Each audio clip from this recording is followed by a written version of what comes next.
कोसी नदी, ये वही कोसी नदी है जो हिमालय से निकलती है। अभी इसकी हालत जैसी भी है आप देख लीजिए, परंतु है तो ये पवित्र नदी हमारी माँ है। ऐसे सुंदर दृश्य आपको उत्तर रेलवे में ही मिलेंगे। उत्तर नहीं मतलब हमारे भारतीय रेल में ही मिलेंगे। ये बसों में आपको नहीं मिलेंगे। बसों में या रिजर्वेशन वाली ट्रेन में या फिर ये कहिए कि एरोप्लेन्स में, उनमें ये दृश्य होंगे ही नहीं। एंजॉय करिए। मैं तो इन दृश्यों के लिए ही तो मैं यात्रा और भारतीय रेल में करता हूँ। अपनी लाइफ लाइन भारतीय रेल। जय श्री राम।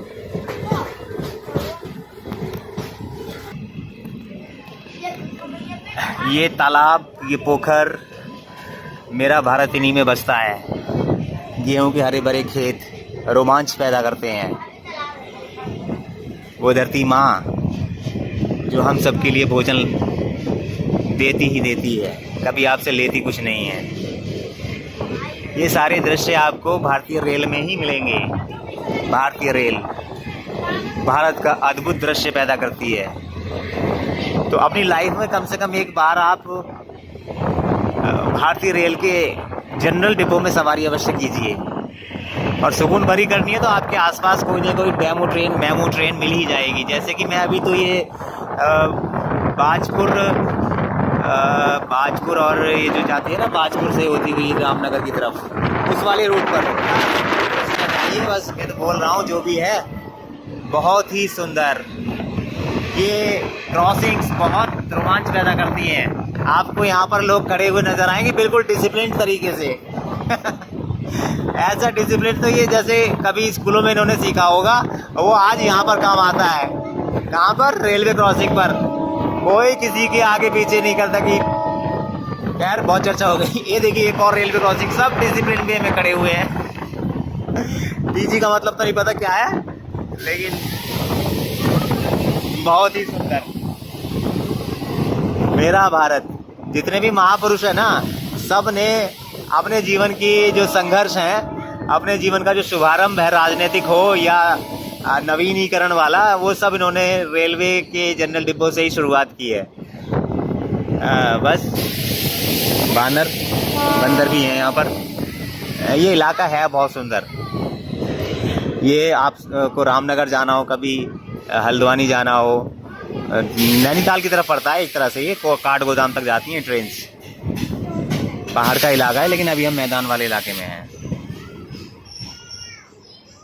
ट्रेन तो रुक गई है। ये जो वृक्ष है ना, ये वाला, ये आपको दिख ही रहा है। मैं फोकस भी करके दिखा देता हूँ। ये है किस चीज़ का? इस पर एक बड़ा प्यारा फल लगता है और इससे एक पेय पदार्थ भी बनता है। मेरा तो बहुत ही मनपसंद है। बता ही देता हूँ, ये खजूर का वृक्ष है। खजूर आएंगे इसमें अभी, और फिर इसमें जो है ना, इतने सुंदर रस निकाला जाता है, जिससे वो बोलते हैं, इसको बोलते हैं नीरा। विटामिन से भरपूर, बड़ा ही सुंदर होता है। ज़्यादा देर उसको प्रिजर्व नहीं कर सकते, इसलिए इसका जूस भी नहीं आता।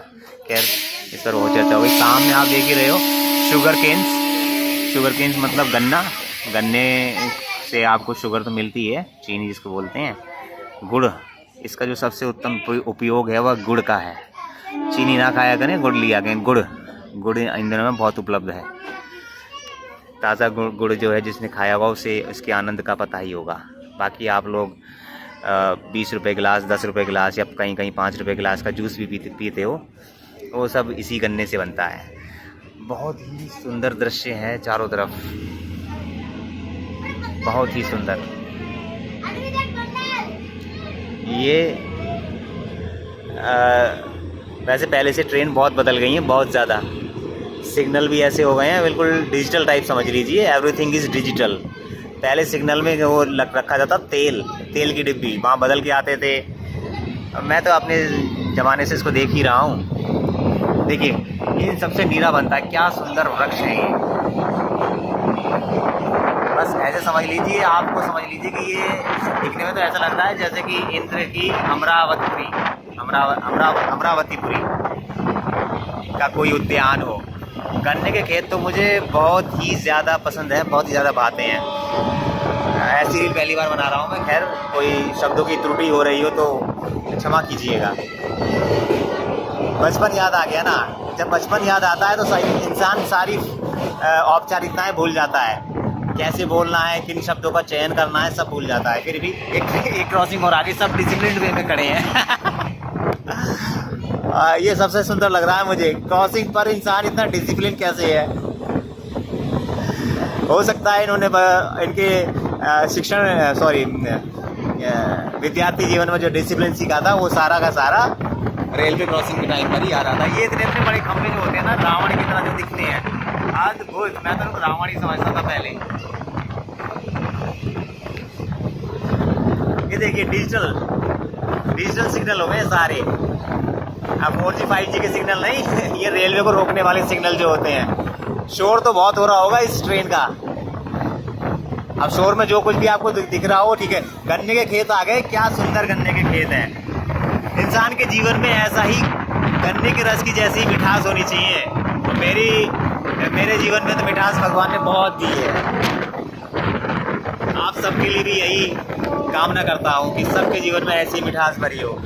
आपको अलग अलग प्रकार के दृश्य देखने को मिलेंगे इसी ट्रेन के माध्यम से। ये जो सरकंडे के है ना, सरकंडा बोलते हैं इसको, लगातार जो ये आपको दिख रही है, इससे आपके बैठने के लिए कुर्सियाँ बनती हैं, जिनको आप मूढ़ा बोलते हो, मूढ़ा।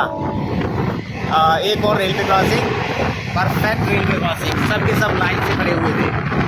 No teacher, only discipline and discipline. और गेहूँ, हाँ गेहूँ, आजकल गेहूँ लगना शुरू हो गया है। सरसों का खेत आपने मूवीज़ में देखा होगा। खास तौर से एक मूवी थी ना, दिल वाले दुल्हनिया ले जाएंगे, उसमें जो सरसों का खेत था इतना सुंदर था कि मुझे आज भी उसकी स्मृतियाँ लगी रहती हैं। यहाँ पर जो है ना आलू भी आजकल ही लगाए जा रहे हैं, और ये सब चीज़ें आपको देखने को मिल ही रही हैं। गेहूँ, हाँ मैं गेहूँ की बात कर रहा हूँ। ये उपले जानते हैं ना क्या होता है? उपले कंडे भी बोलते हैं, जिससे गाय के गोबर या भैंस के गोबर से बनाए जाते हैं। अब ये गन्ना लेके जा रहे हैं मील में, इससे चीनी बनेगी और वह आपके चाय के प्याले तक पहुंचेगी, जिसे आप कहते हैं ना चाय। हाँ, टी इज़ माई वीकनेस, चाय पर चर्चा। हाँ, तो ये जो अभी फसल बोई गई है ना, ये बगुले जो उड़ रहे हैं देखिएगा खेत में, ये गेहूँ की फसल है। अति सुंदर दृश्य। ये प्लेन खेत, इसमें अभी गेहूँ निकला नहीं है, ये थोड़ा लेट निकलेगा। इसकी कटाई लगभग जाके होगी मार्च के आसपास, मार्च अप्रैल में।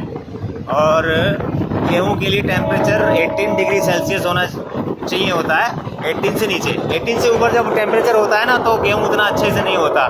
जितनी अधिक सर्दी होगी गेहूँ उतना ही होगा। देखिए गन्ने का खेत फिर आ गया। मैंने गन्ने शब्द का प्रयोग बहुत ज़्यादा कर लिया है। गन्ने को इक्ष्वाकु भी बोलते हैं, इक्ष्वाक। तो भगवान राम के जो पूर्वज हैं इक्ष्वाकु, उनकी भी इसी से संबंधित एक कहानी है, वो मैं फिर कभी बताऊंगा। फिलहाल ट्रेन सीटी भी लगा रही है। एक और रेलवे क्रॉसिंग आ गई, सिर्फ एक ही बंदा खड़ा है डिसिप्लिन वे में, वो भी इधर उधर नहीं भाग रहा। चर्चा बहुत हो गई और अब मैं इसको बंद करूंगा, ठीक है। पॉज कर देता हूँ, स्टेशन पर उतरने के बाद बनाऊंगा। तो जिस की मैं बात कर रहा था ना, गन्ने की, शुगर केन जिसको आप बोलते हो, तो वो इस फैक्ट्री में बनाया जाता है। इस फैक्ट्री को कहते हैं शुगर मिल। ये उन लोगों के लिए बता रहा हूँ जो जानते नहीं हैं, आजकल की पीढ़ी, जो पुराने लोग हैं वो सब जानते हैं। तो अब मेरा फिर से एक वही दृश्य आ रहा है जिसमें कुछ लोग बड़े डिसिप्लिन तरीके से रेलवे क्रॉसिंग के आगे खड़े हैं। Very good.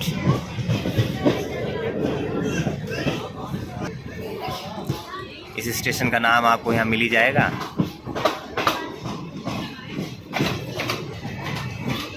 अच्छा लगा हो तो मुझे बता देना, मेरी कमियाँ ज़रूर बता देना। किसी को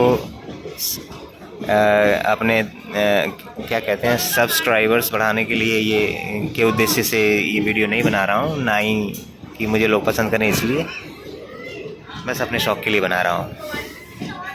आत्मसंतुष्टि से बड़ा कोई धन नहीं है।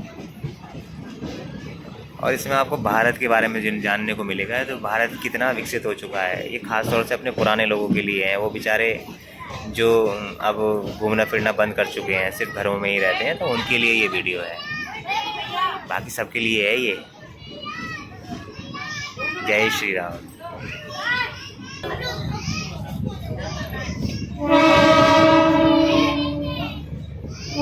इस जीवन में हर कोई मुसाफिर है। हम यहाँ उतर जाएंगे, कुछ लोग चढ़ जाएंगे, उनको कहीं और जाना होगा। जिसको जो आया है उसको जाना ही पड़ेगा। आइए बच्चों, किधर से उतरोगे? चलो।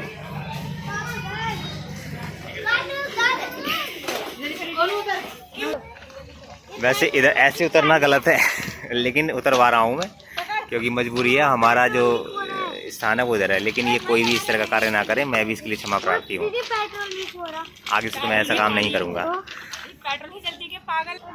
जय श्री राम। कभी भी खाली पटरियों से क्रॉसिंग ना करें, ये ठीक नहीं होता है। मैंने किया है, मैं इसके लिए बहुत क्षमा चाहता हूँ।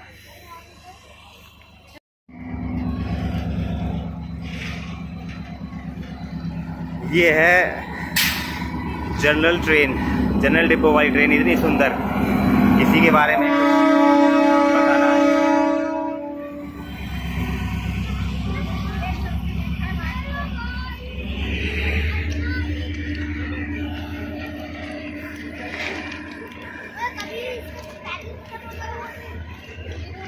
सब भारत के प्यारे नागरिक हैं अच्छे से एक अच्छे। आप अच्छे हो तो लोग अच्छे होंगे, बस सीधी सी बात है।